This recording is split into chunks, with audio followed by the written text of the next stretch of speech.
எனக்கு சொல்லப்பட்ட அந்த கட்டளையை நிறைவேற்ற விடாம, அல்லாஹ் எனக்கு சொல்லப்பட்ட அந்த கட்டளைகளை நிறைவேற்ற விடாம, ஷைத்தான் எனக்கு தொல்லை கொடுப்பதிலிருந்து தடுக்கிறதுல இருந்து அல்லாஹ்விடத்தில் என்ன பண்ணுறேன், பாதுகாவல் தேடுகிறேன். இதான் இதனுடைய பொருளாக இருக்கு.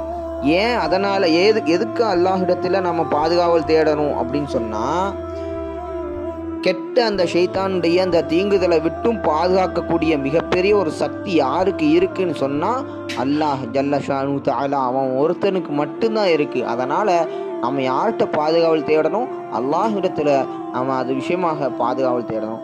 முதல்ல குர்ஆனில் ஓத போகிறோம் அப்படின்னு சொன்னால் எந்த ஒரு விஷயமாக இருந்தாலும் சரி, அஊது பில்லாஹி மினஷ் ஷைத்தானிர் ரஜீம் சொல்லும் பொழுது ஷைத்தானுடைய தீங்குதலை விட்டும் முதல்ல பாதுகாவல் தேடுறது ரொம்பவும் முக்கியமாக இருக்குது. அதை சொல்லும் போது உள்ள அர்த்தம் என்னதுங்கிறத விளங்கி சொல்லுங்க.